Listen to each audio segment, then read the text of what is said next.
The teams I've been involved with, both as coaches and players, have had success, they've had failures, but most of all, they have memories. And the things we talk about and remember aren't the game scores, aren't that. It's the pushing the school bus, it's going to the Bears games, it's the little things that happen that we remember most of being together. And the reason I keep doing what I'm doing now is because this family changes every year. We get 20 new members of this family every year. And it makes it exciting, it makes it fun, and that's why I keep doing it. And I think you guys, I really appreciate your allowing me to coach you.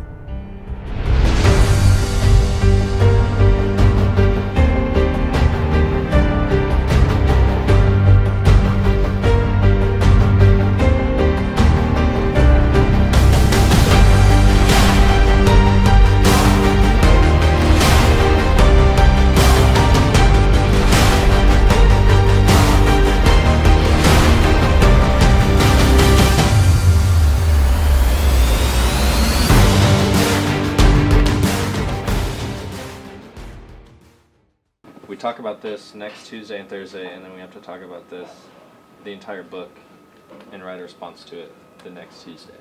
Okay. So the whole weekend after read the entire book. As the season continues on, so does the academic trimester. As we near midterm time for the Prairie Fire, all of the team is taking a greater focus on time management and efforts to excel both on the field and in the classroom. Three athletes that know a lot about the balance and have maintained success throughout their time here: seniors Evan Economist, Patrick Marzolino, and Malik Hamilton, who all see plenty of benefits with being a student athlete.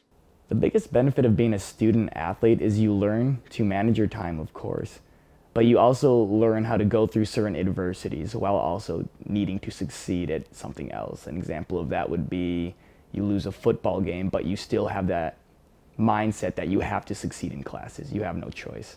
So it really allows you to gain those skills in facing adversity and going through it, and focusing your efforts into something else. Whether it's route running or release off the line, or even like running technique, or drawing figures in chemistry or reactions in chemistry, I try to get close to near understanding.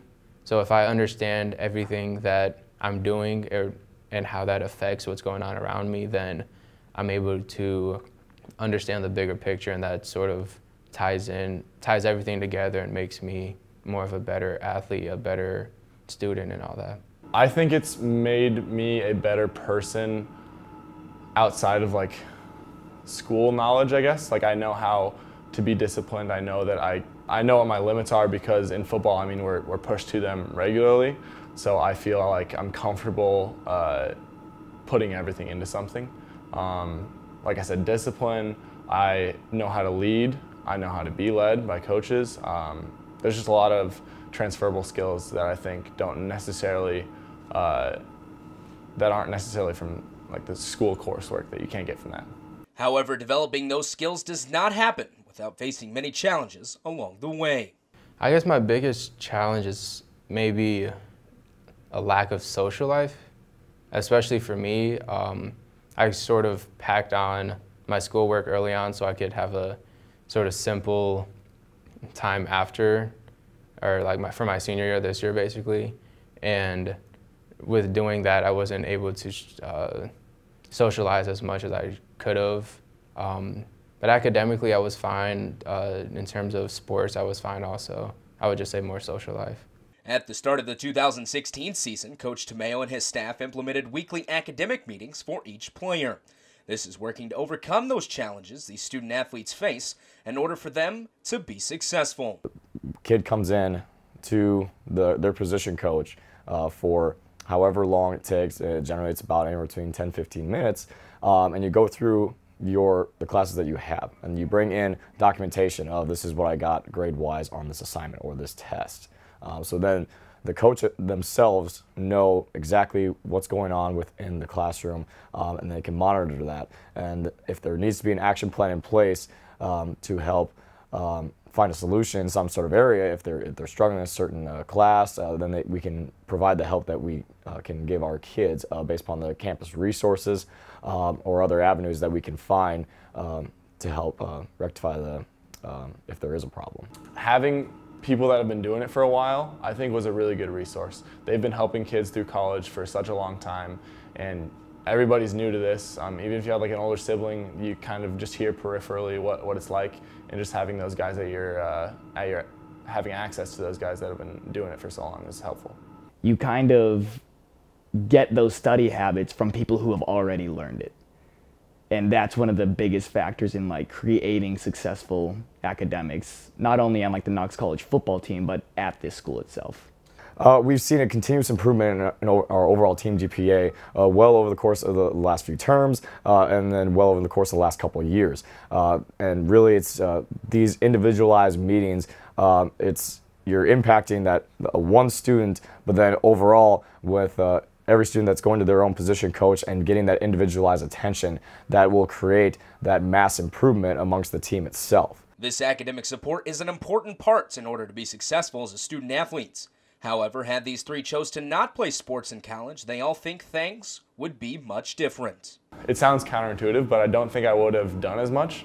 I think when I have more free time, I'm more prone to procrastinate and like just want to do nothing and value that free time. So being pushed in all these different directions makes me do a lot more things. And I mean, just athletics is just another huge thing to put on your resume. It's a lot of hours you've put in, and I think it can't look bad. I know my discipline would have went out the books. I wouldn't have been as disciplined as I am now. Time management would have been the same, but I would procrastinate a lot more than usual. And I think that is my biggest flaw, is that I procrastinate enough right now, even though I have a tight time frame. I would think it'd be worse if I were a student athlete, or if I weren't a student athlete. Evan, Patrick, and Malik have all been major contributors to pushing the team GPA to its highest mark in Coach Tomeo's tenure. With another week of classes in the books, the Prairie Fire are turning their attention to their big Saturday matchup as they welcome Lake Forest to town for the first time in 3 years. My songs know what you did in the dark. So light 'em up, light 'em up, light 'em up, I'm on fire. To the Nozier Bowl we go. Early in the first quarter, Lake Forest up 7-0, and they had another score right here with a touchdown toss over the middle, but the Knox defense would not give up. Next drive for the Foresters, a toss play out to the left, and the Fire in pursuit forces stop for a loss and a 3-and-out. At the break, Lake Forest is up by 21. Third quarter action and another big play by the Fire defense. This time it's Corey Sheinke forcing the fumble at the goal line. Ruled to have gone out of the back of the end zone, so it's a touchback. We head to the fourth. The Knox defense forces another turnover this time. It's senior Evan Economist jumps the passing lane and snags the interception to give the ball right back to the Fire offense. Trying to work their way back, Grant Graham rolls right and dumps it off to Kobe Shutter, jukes a defender, a big first down, but the Fire would run out of time on the drive and fall to the Foresters 35-0. After the game, the Fire regrouped and turned their focus to the upcoming weekend road trip to take on Grinnell College. Kickoff is set for 1 o'clock.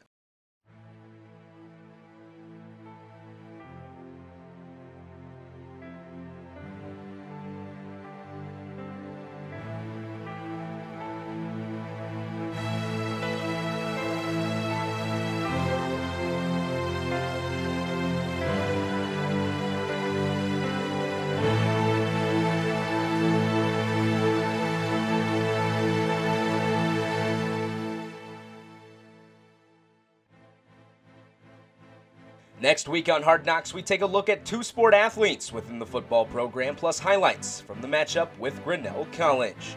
We will see you next week on Hard Knocks.